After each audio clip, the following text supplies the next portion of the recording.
everyone, and welcome back to the Sustainable Library, and welcome back to week 4 of our Sustainable Living Challenge.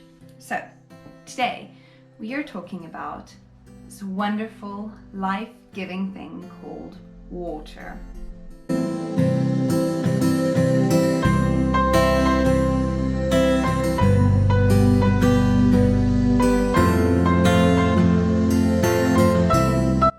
So originally in my 12-month challenge, I didn't focus that much on water because coming from South Africa, I was very aware of the natural resource that water is, and I had experienced quite a bit of water shortage myself. So I lived in Johannesburg, and one week we didn't have any water for a whole week. It was really hard, and you really start to appreciate water when you don't have it to cook, to clean yourself or your house. And after that week, I was so happy that all I wanted to do was take a bath. But I also come from South Africa, where in Cape Town almost became the first major city in the world to run out of water completely. And I have family there, and I visited them during the drought, and it was really hard. Still till this day, a lot of them shower with buckets in the shower. They collect water, they collect rainwater. They don't really water their gardens. They only do that with water from the house. So they're extremely aware of water. They were limited to 50 liters of water per person per day. That's for everything, from your showering to doing your washing to eating and drinking. That is really hard. So having experienced that, I know how hard it can be to not have water.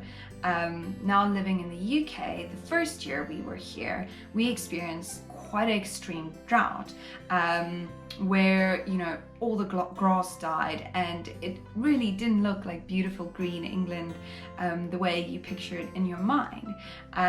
But in general, water isn't a thing that's in shortage here, so it's not necessarily something you think about every day.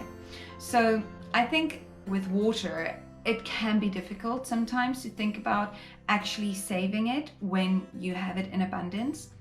But I do think there are a few small things we can do in our daily lives and in our homes to make sure that we, do take care of the water that we have and save what we can. So that's what we're going to look at today. So my first water saving tip is all about your bathroom, or specifically your toilet. So flushing the toilet just once uses up to 17 liters of water.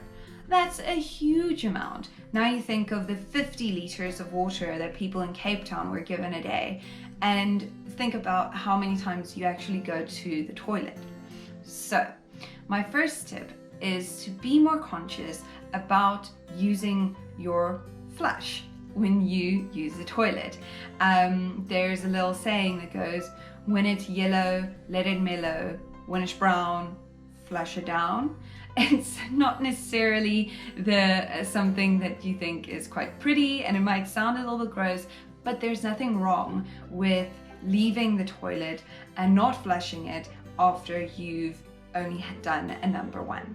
So I would suggest flushing your toilet less, especially at home, not necessarily in public places because hygiene is important, but when you're at home, do not flush your toilet after every time you've gone to the toilet.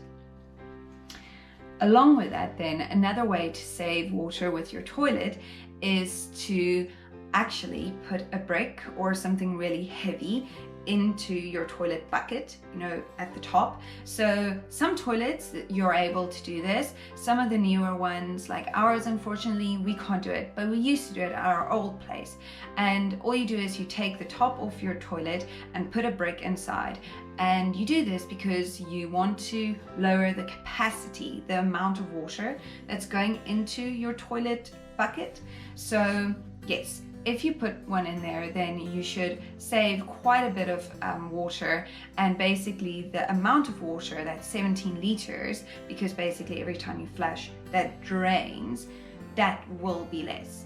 My other bathroom tip is to actually put some kind of container, a bucket or something like that, in your shower while you're showering, either while you're showering, or just if your shower is a little bit small, like ours is, then you can put the bucket in while your water is heating up.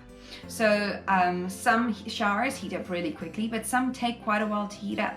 So I would suggest putting your bucket in the shower, catching all the water instead of letting it run down the drain, and that way you're saving a bit more water that you can reuse. So my second water saving tip is for your kitchen, and that is to put a container like this, or a plastic container if you have one lying around, into your sink when you're washing your dishes, so that it actually fills up with water. And then when you're done with it, you can take this water and you can go water your plants. So this will also be a good indicator to show you how much water you actually use while washing dishes. Another good thing to do is to actually close the tap while washing dishes. So yeah, there's a bit of a thing around whether it's better to let the sink fill up and wash all your dishes or leave it running. I'm not going to say which is better, but if you prefer to wash your dishes while running the tap, then always use some kind of bowl or container in your sink so that you can catch up all the water in there. Another thing you can do in your kitchen is actually to replace your kitchen valves of your taps with a low flow valve. And this is really great because then it's not one stream of water coming through, it's actually like a misty kind of stream coming through. And in that way you're also lowering the amount of water, the capacity that's coming through, and you're saving some water as well. And then my last tip is one that you might have heard before, but it's really just to fix all the leaks in your house, in and around your house. And sometimes this really just means actually going and tightening your taps and making sure they're all tight and not dripping. Personally, whenever there's a tap dripping anywhere in the house, I can pick it up, so I go and close the taps. But it's really, really important. There are small things that you can do, like putting in a new washer. Sometimes you have to replace the tap, but that's also not necessarily a bad thing, because if you leave it for too long, your tap could completely break. So very important to make sure you fix your leaks, and if you can't do it yourself, ask a friend to come help you. And also, watch some YouTube videos. Those are always really great to learn new things. So now you might be wondering, what do I do with all my water that I've been saving in my buckets and containers all around the house? So there are quite a few things you can do, and I've written a whole blog post about how you can reuse your water, doing things like watering plants, washing your washing, and even more things like that. So I will link to that blog post in the description below, and just go have a look at that, and let me know what you think. Also, if you have any other suggestions on how you can save water or how you can reuse the water that you have saved, please let me know as well. Please like and subscribe to my channel, and please interact with me. I'd love to get to know you guys better. I hope you found these tips useful, and that you'll think twice next time you have a sip of water or wash your hands or do the dishes, and think of how we can do just that little bit to save some water. Thank you guys so much, and until next time, let's live sustainably.